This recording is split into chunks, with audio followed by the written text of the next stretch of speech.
Assalamu alaikum wa rahmatullahi wa barakatuhu. Bandiraɓe fulɓe on calminama ko musidɗo mon Bokum Alassane artiɗo kadi waddude men no kewɗen wadde ni eɗen jokka kadi darsuji kewɗen hokkude ɗo e internet ɗi ko fate karallagal kesal ngal programmation orienté objet hande ko ɗum woni ko jiyeten tawno ko langage PHP. Donc men kala ko fate programmation orienté objet hol nafoji mum kadi men kadi holko woni classe e holko woni objet e holno kutortoɗen classe e holno kutortoɗen ko fu ko fati e objet. Gueɗe goɗɗe kadi en jiyeten kadi caggal nde jiiɗen classe e objet men kadi ko fati kadi e kala ko wiyete visibilité ko e ɗum ɗon ganduɗa hoorema to ko kuule mbawaten wadde e objet ji men walla e classe uji men ɗum woni visibilité ko ene public en walla ɗon nana kadi ne haale privé to nana kadi ne haale protected men kala kadi ko fati kadi héritage kañum woni ɗum taw ko banggue informatique o eyyi tan pour artude ko mbiɗen ko programmation orienté objet ko hunde mawde kadi taw ko neɗɗo kadi jiɗɗo kadi liggade oɗo fannu walla yiɗɗo continue jangdum e oɗo fannu ene foti famde kala ko wiyete ko woni objet walla kala ko woni classe parce que informatique foof eɗen mbawi wiide hutorto ko objet kadi hutorto ko classe.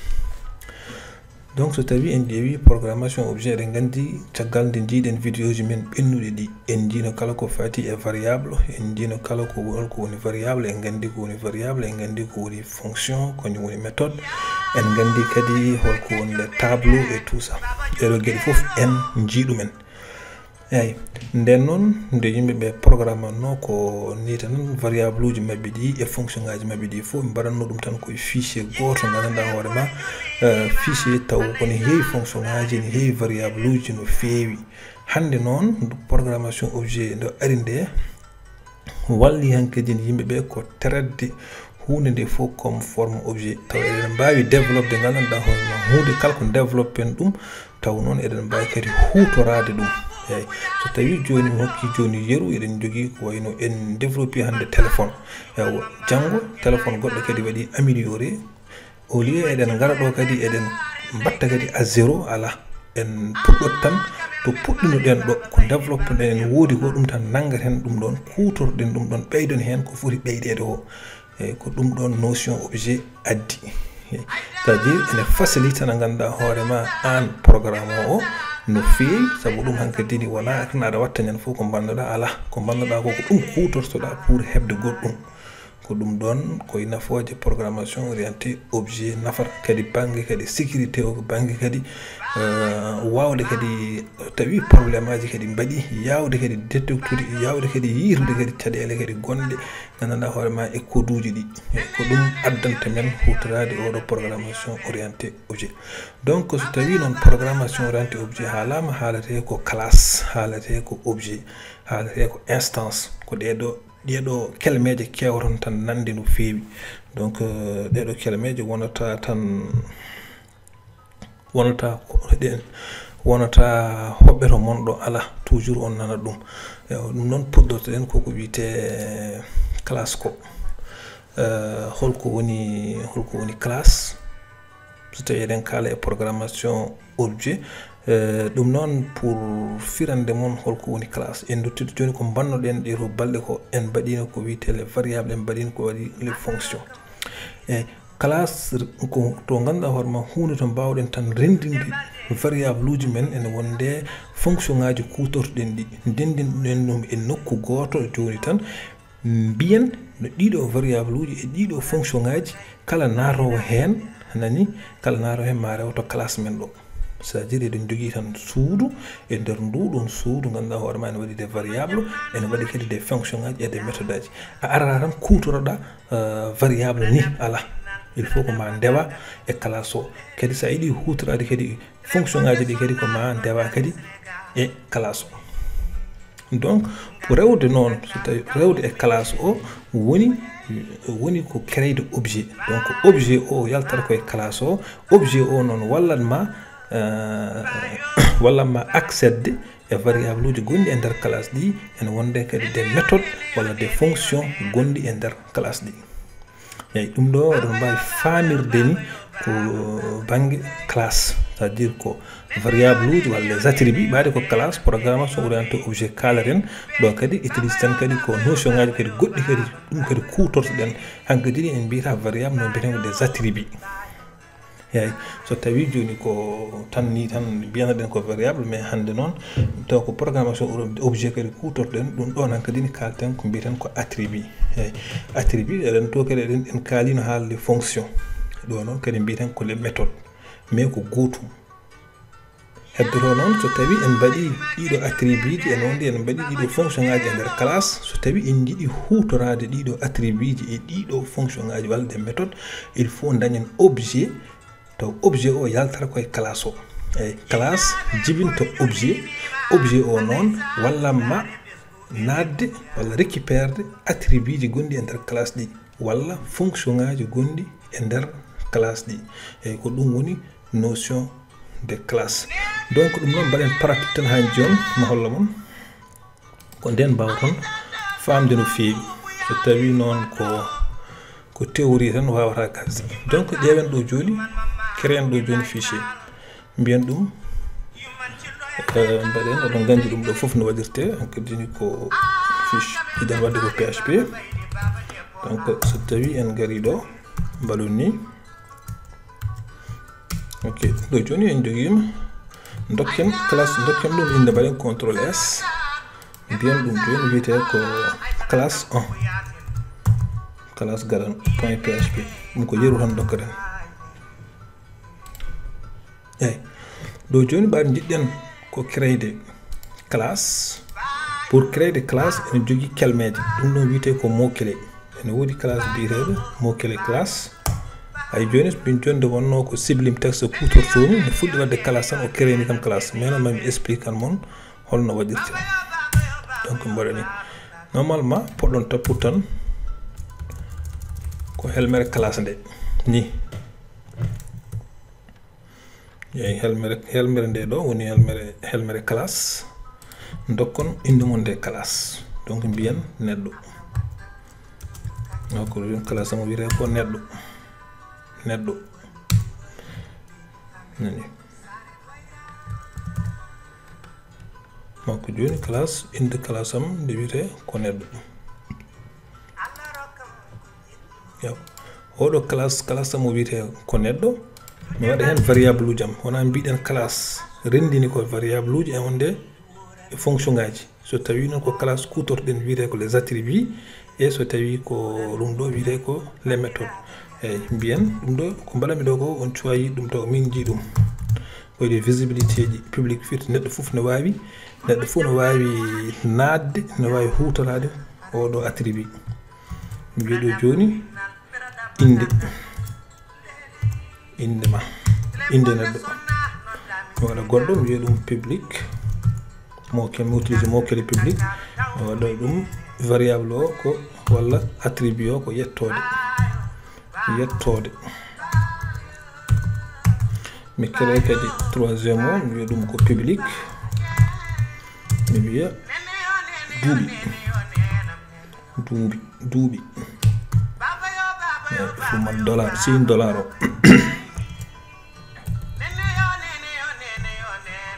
ɗum ɗo joni holko mbaɗɗen joni en créé classe e nder classe men o ene waɗi variable uji tati walla attribut ji tati. Ene waɗi inde, ene waɗi yettode, ene waɗi duuɓi. Eɗen mbawi kadi créer fonction public voilà fonction so ɗon créer fonction o il faut kutorɗon mot clé fonction ɗum ɗo joni ko mot clé fonction mon ɗo nde puɗɗon hokkude fonction mon o inde mi wiya joni wodde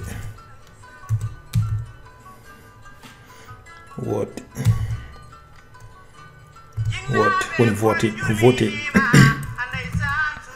donc mbaɗen ni eɗen gandi ɗum ɗo ko fonction mais fonction men o holko waɗata fonction men o nafat tan ko affiche de hunde wiide e ko eɗen gandi en jiino affiche affiche de en jino holno sad affiche hunde holno batta ko ekko biya bida wawi wodde hey eɗen gandi fonction men wodde oɗo nafat tan ko affiche de wodde donc do joni so tawi eɗen jii en jogui classe biyeteɗo neɗɗo classe o neɗɗo ko hulɗum neɗɗo jogui inde neɗɗo jogui yettode neɗɗo ene jogui duuɓi donc ɗum woni attribut ji neɗɗo o en keri koy tan en keri classe neɗɗo eɗen gandi neɗɗo tan ko sifi neɗɗo ko inde mum sifi neɗɗo ko yettode mum sifi neɗɗo ko duuɓi mum sifi neɗɗo ko darde mum sifi neɗɗo ko ɓandu mum donc ɗum ɗon woni ko wiyete attribut action noon holko neɗɗo o wawi wadde ɗo joni so tawi gonɗen koye annama o élection ngaji mbiyen joni neɗɗo o ene wawi wodde joni ene woodi fonction wodde voilà ene woodi joni fonction wodde ɗo joni fonction men o nafa tan ko wiide neɗɗo wiya ekko mbiɗa wawi wodde donc eɗen jogui oɗo classe ko ɗum nafata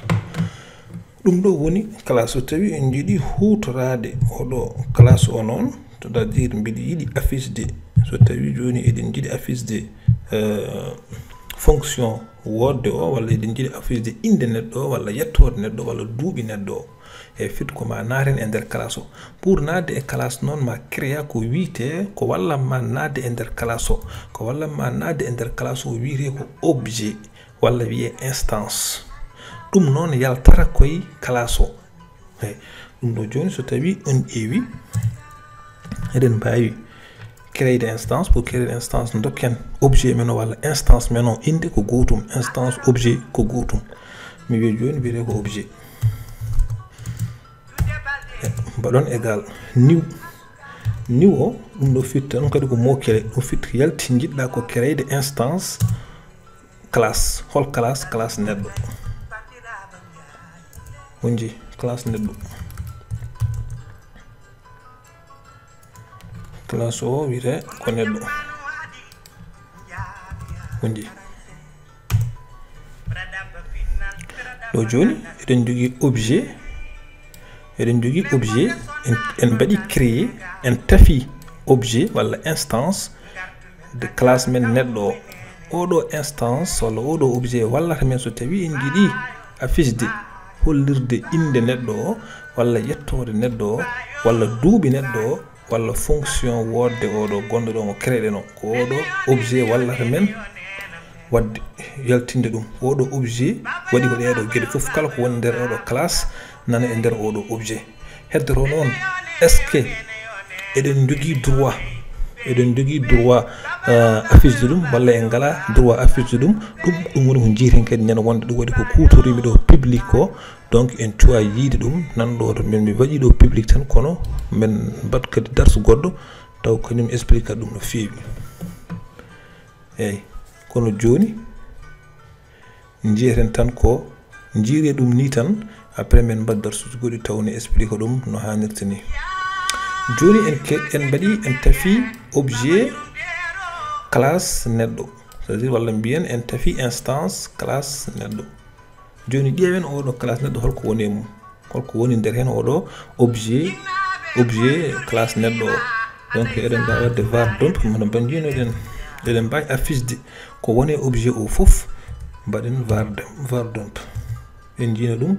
nde mbaɗannoɗen tableau ko gotum var dump fonction o wiyete ko var dump mbaɗon entre parenthèse nan noon he mbaɗon ni mbaɗon ɗo ay ɗo ɗum ɗo joni so tawi en mbaɗi ni en créé classe men eɗen jiiɗi andude holko woni objet men o ɗo joni garen e navigateur men o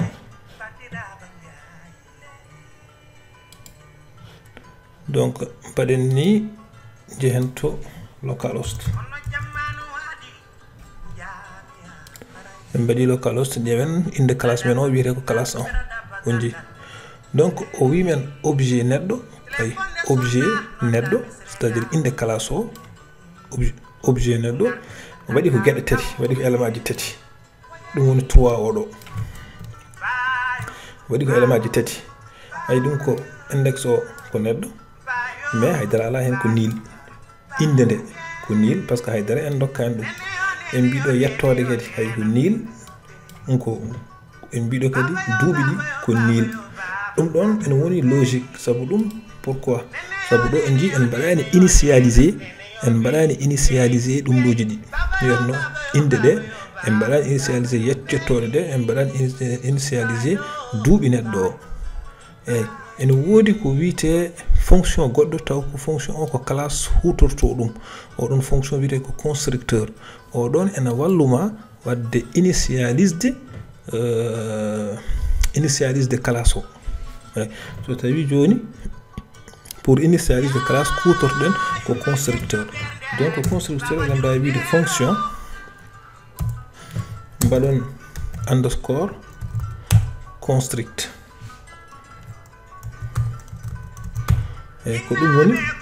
ni constructeur waɗirte mbaɗon entre parenthèse non mbaɗon ni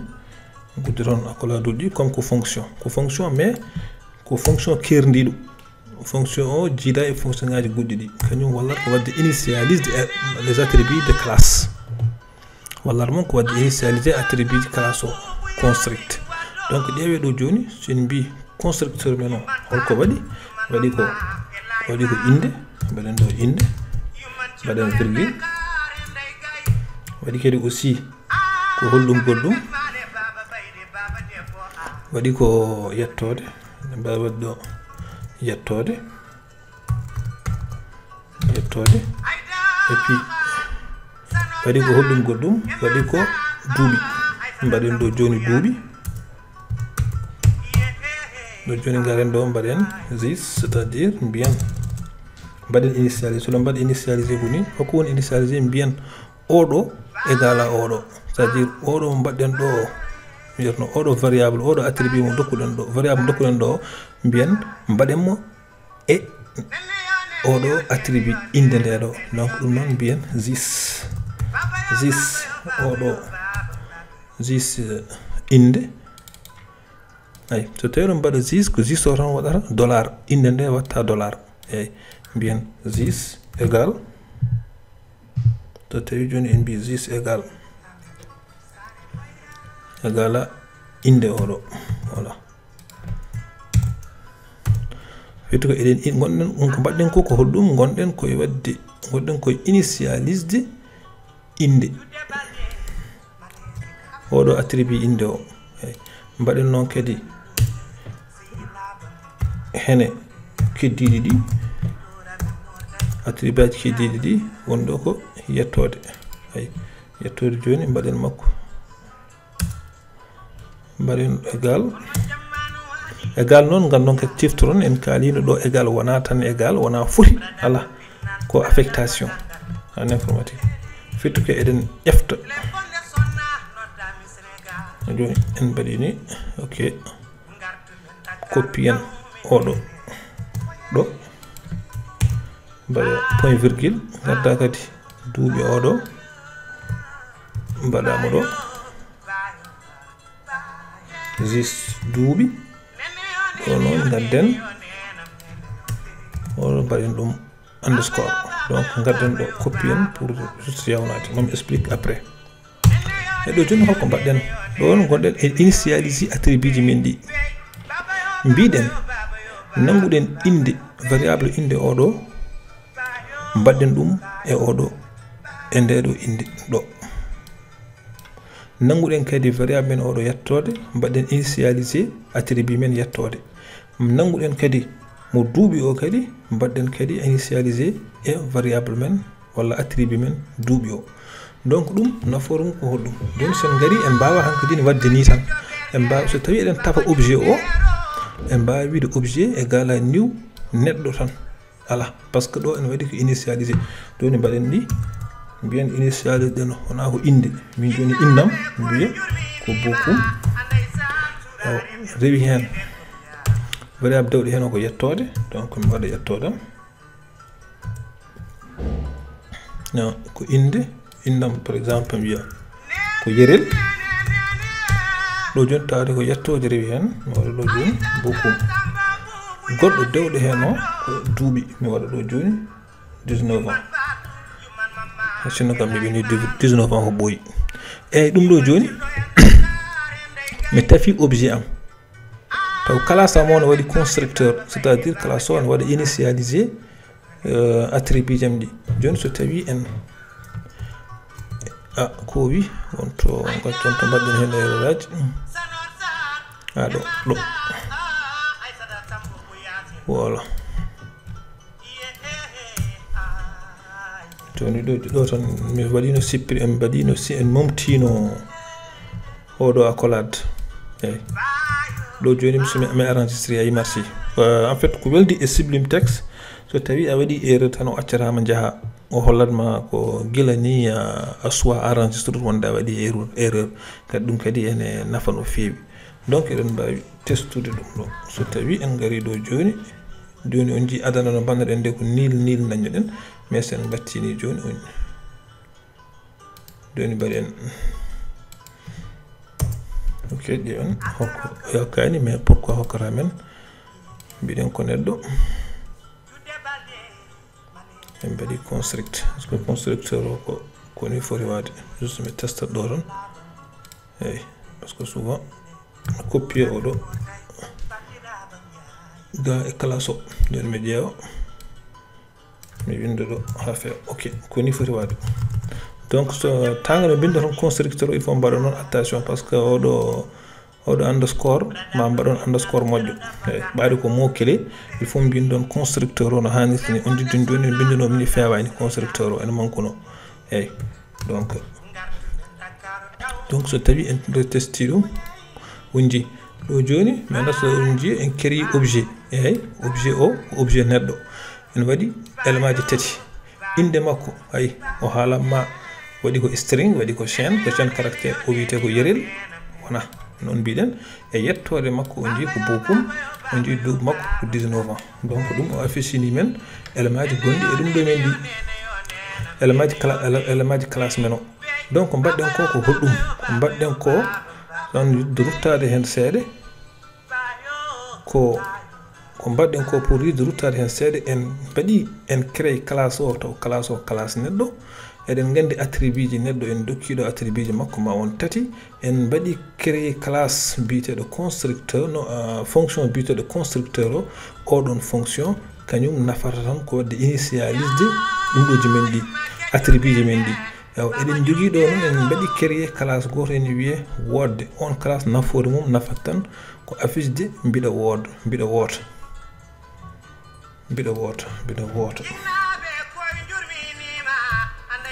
wawi wodde